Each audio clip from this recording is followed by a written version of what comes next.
October was a reading month full of witches, demons, and even pastries. So let's dive into what I've read. So hi and welcome back, my fellow fantasy book lovers, or if you're new here, hi and welcome. My name is Cathy and I'm a fantasy book lover from Belgium. For today's video, I want to talk about the books that I read during the month of October, and I actually started the month with what I hoped would have been a cozy fantasy, and it was A Wizard's Guide to Defensive Baking by T. Kingfisher. And for me, this book unfortunately was a miss, and let me tell you why. In this book, we follow a younger girl who lost her parents, who's living or at least working for her aunt and uncle in their bakery. And in this world, magic is present, but not in everyone, and it doesn't manifest in everyone the same way. And her magical talent is baking. She has this special connection with bread, with dough, with making things, baking things. She can influence them. She can make gingerbread cookies dance, if I'm not mistaken, and like a lot more things that are baking related. Now, this book was a really fun setup. There are a few more darker things happening. There is a basic plotline happening in the book. But since the main character was so young and then a second character gets pulled in that is also very young, it just felt like a children's book, teens book, maybe rewritten for adults, but it didn't feel as an adult fantasy book. And that is unfortunately why I gave it a 3 out of 5 stars, because I just did not connect. Now, T. Kingfisher has a very easy and fluid writing style. You can definitely tell that she has written a lot of books.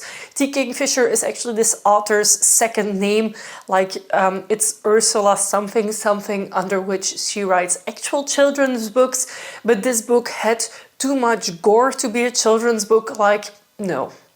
The demographic for this book, in my opinion, is not actually adults, it is teens. In my humble opinion, of course. Next up was another guide. It is The Ruthless Lady's Guide to Wizardry by C.M. Waggoner. Now, this book, unfortunately, I DNF'd. It was also a miss, mainly because of the writing style. We have this female main character who has magical talents, and in this world magic is present, but you have to be taught by someone how to use your magic, and there's different types of magic that people can have. So it's not like in Harry Potter where everyone has access to magic that is a wizard and can use it. No, you have a specific type of magic that is within you and you can learn to use it. So the main character that we follow is a talented fire witch, but her life has not gone the way she wanted or hoped to. We have a very difficult situation at the beginning of the book where she needs to make money because she cannot pay her rent. She goes into debt. Her mother is like some weird side case. So we are literally in like the poorest type of character that you can have in a book, and because she's arrested at some point, she tells those men, because she saw an ad for a job that she might take, that she's actually being interviewed and she has to be there, which is all a lie, but she ends up in this group of female wizards, witches, that have to protect someone who's going to get married.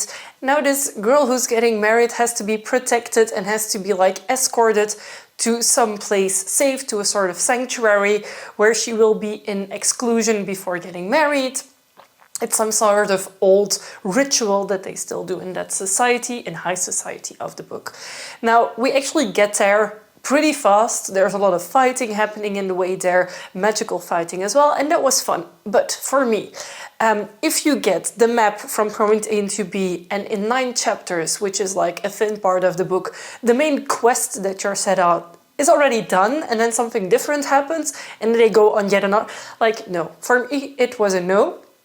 But the main reason that I disconnected with this book was the writing style. It was a mockery of old English and low-class spoken English, and for me it just felt weird and a little bit insulting and just no. And whenever I don't pick up a book in the evening to read, I know something is wrong, and with this book I was just like, I don't want to read this. So that's why I DNF'd it at chapter 9, and both this book and the previous book I actually put up on my Vinted. So the books that I end up reading and don't like, I just sell on Vinted, and those two sold immediately, hence why I'm not holding them up. And then I finally tackled this entire trilogy of The Kingdom of the Wicked by Kerri Maniscalco. This trilogy I've had on my shelves since the very early days that I started actually buying books again. So these have been on my shelves for 2 to 3 years, I think. And I immediately purchased the entire trilogy in hardcovers because I was like, I'm going to like these books. There's witches, there's demons, there's hell involved, and this is going to be amazing. And actually these books have been recommended to me recently by a delightful friend who I had a coffee with, and then by another friend who was like, oh, Throne of the Fallen, which comes after these 3 books, is so good. So I was like, okay, I will read them. I will get to it. So I started reading these books, and we have this basic setup of these twin sisters who are born and raised in Italy with their family, and their family owns a restaurant. So the beginning of the first book, you will get hungry. There is a lot of food and cooking involved, and I was just like, I want to make pasta now. So I really liked the scene setting, the magic system. Their grandma, their nonna, is actually very involved in the education of these girls. And I really liked what they had going on in book 1. And then something happens that I'm not going to tell you what because it spoils the rest of the books. And demons get involved and hell gets involved. And the first book was a really good setup. The second book took different twists and turns that I would have personally liked, and book 3 was basically the smut conclusion to the series. It was unnecessary. I did not connect with the characters anymore at all, whereas in book 1 I felt there was a really strong foundation for these female main characters, and then they just completely blew it.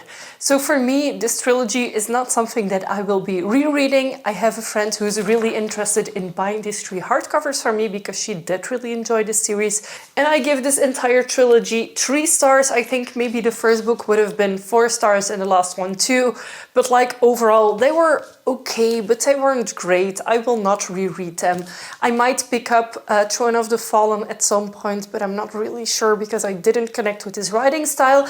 I think I'm also too old for this series. Like the main characters are like 18, 19, I think, or maybe just 20. They're still quite young, and I feel if you're young, you might like these books more than I did now because I'm 33 and a lot in my life has happened relationship-wise already.